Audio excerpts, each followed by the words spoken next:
Why 19th century? Kind of an accident. How many times do you get the "this will never work in a real fight"? Sometimes they're probably right.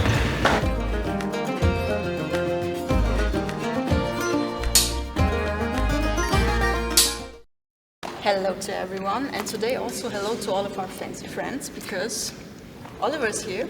Hello. So first of all, thank you for being here, thank you for joining our little event and for giving a workshop on Savate, as it was taught in Italy. To those that do not know you, can you maybe just tell us shortly, who are you, what do you do?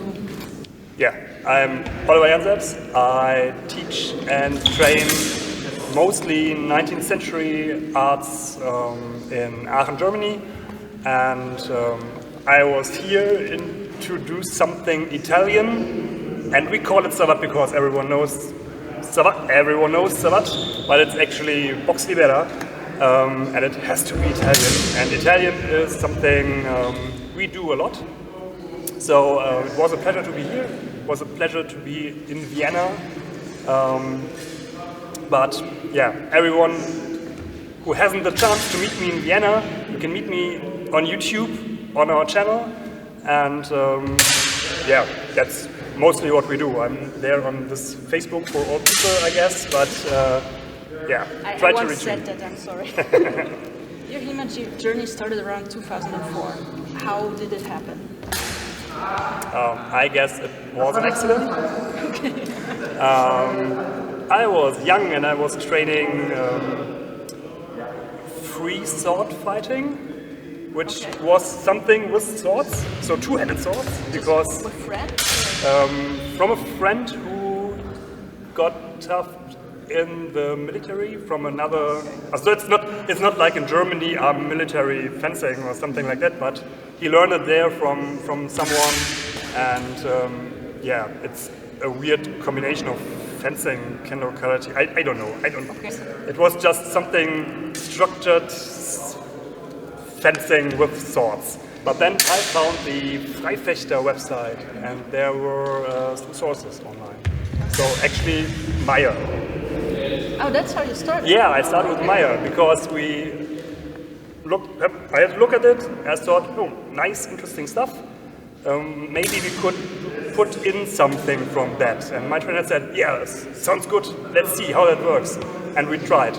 At some point we asked ourselves,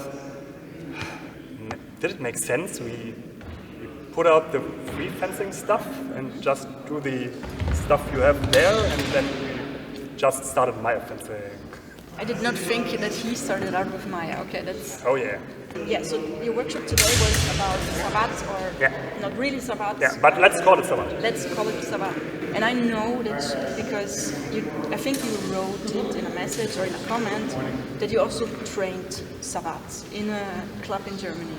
And since I know it's really hard to find a club that teaches Savate outside of France, how did you find it, and how was your experience training Savate? Yeah, it was an accident. Again. Again. Just because in the city where I live, on the university, were a club for it's Boxe Fraincaise Savate, so the modern version of Savate. Yeah.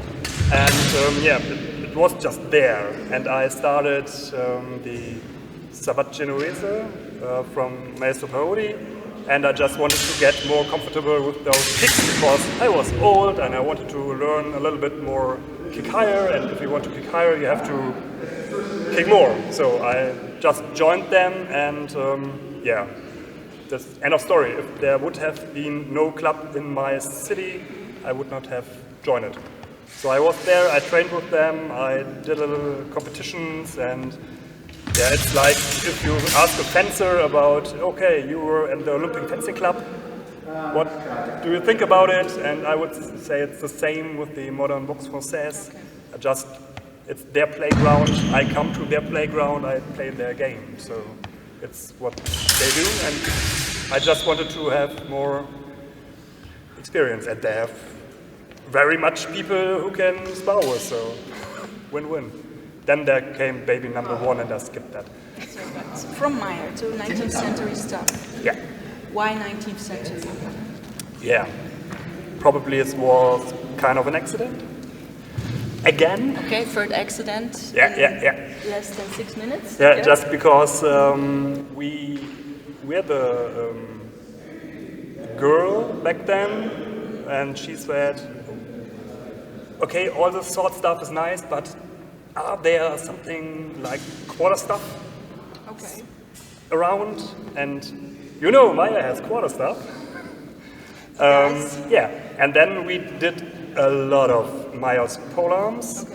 And Meyer's polearms, so there was an early translation for the Paulus Hector Meyer polearms as well, and we did this for, I don't know, 5, 6, 7 years or something. There was not that much sources with polearms back then, and I tried to catch them all over the centuries, and at one point there came the 19th century. So there were Christmas baton. And Crispin is well known for his saber, but there's also baton, and I wanted to know how the baton works. And then I realized, okay, you have to know what he writes in the saber section about the battlefield, surroundings, quatre face scenarios, and to get this right, I had to go in the saber, and then we had a look at it, and my people said, it's nice. Could do this more often, and we had an opportunity to take a place in the hall to the Olympic fences, but we couldn't act with polearms there, though we act with sabers there, and yeah, it stuck there at some, I don't know, it happened. You could play around in the 19th century because it's mostly one kind of fencing. Yeah. The others do this a little bit more, then that a little bit more, but it's mostly the same fencing theory. And then we stuck there because it's fun. So you started out with Meyer, and then you got into the 19th century via sticks. That's right. Okay. So no underlying interest in the 19th century from like forever. It really just happened. Yeah, it happened, but it's fun, so we stay there. Okay, that's what I want to see. But actually, we do also 20th century stuff. Well, yeah, I mean, yeah, it's similar. Yeah, it's where it's the borders are, you know. Yeah. Okay, anyway. Yeah. Now, in the HEMA community, most people just sources from medieval times, right? Most people do longsword. Why do you think people in HEMA are so interested in those things and not in all the other stuff that's out there? Because of swords. I get it. I started also with swords. Swords, movies, games, whatever. People like swords, real swords. If they would like sabers, they would go Olympic fencing and boom. To me, it's just an aesthetic thing. Don't know. We didn't care at all. Okay, we don't know. Yeah, they have fun with it. That's the point. That's okay. Dan, one thing I wanted to ask you, since you do, you often have videos on armed combat on the YouTube channel. And since I think this might happen frequently, how many times do you get the "this will never work in a real fight"? And you mean on the street TM?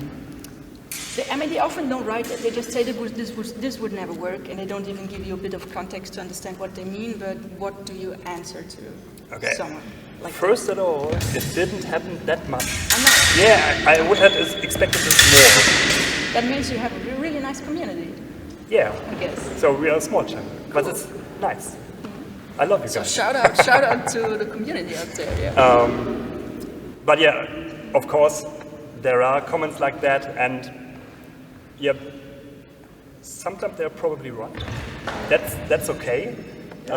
Sometimes, so there are techniques, and they are in a context, and if the context changes, the techniques might not work anymore. So if I show techniques from 1840, it may not work today. That's okay. So I'm just there to present the mostly forgotten techniques, to spread a little bit of the knowledge we had, to your entertaining, to your wisdom, to whatever you like to do. If you want to put that in your personal system, also fine. It's not I could not make them work. Many techniques work if you train them for. So you have to train them. If you do not train them realistically, they will not work. That's true for many self-defense techniques out there. Yeah, I just present them. Yeah, I guess it goes for all things. If you don't train them, you won't be able to use them. What's your HEMA plans for the rest of the year? Anything coming up? Anything special? Or just business as usual? Yeah, it is like it is. I have family business and I'm not that much on the road as I wanted to. I like to get invitations and it's always hard to say sorry, didn't fit. Especially this year is hard. So this was a nice exception. I liked it here very much. I try to get 1 or 2 book projects on the... Yeah, I get them ready. There are a handful because I do not do them 1 and 2 and 3, but sometimes here a little bit and then there, and I write them through the process. And yeah, business as usual. Try to hold YouTube a little bit because that's all hard work, you know. I do, yeah. I hope you have more time for videos than I do. Yeah, shout out to my boys. Without my boys, this could not be happening. So.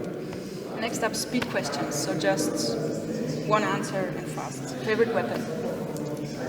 Stick at the moment. Okay. Favorite food? Italian pasta. Bravo. Bravo. I was about to, should I introduce this one saying, I dare you saying anything else than Italian, but okay. Favorite historical author or source? I'm no fanboy. Sorry, I am no fanboy. Okay, yeah. Not even currently, like you have phases this week, I'm into this, next week I'm into that? My heart is always a little bit on Meyer because it started everything. Okay. Yeah, but I'm no fanboy at all. Not a system, not a master. I see the practical. Okay, I'll just lock in Meyer at this point. Yeah.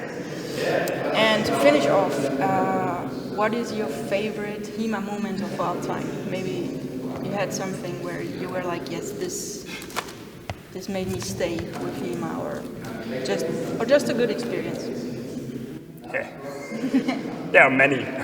It's a long time since. I don't know, but a story I like to tell is not really a HEMA story, but it's a HEMA story going to Olympic fencing. And I was fencing at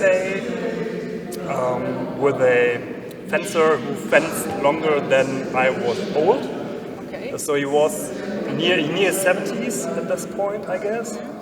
And we fought to 15, I guess, and I hit the first 5 points.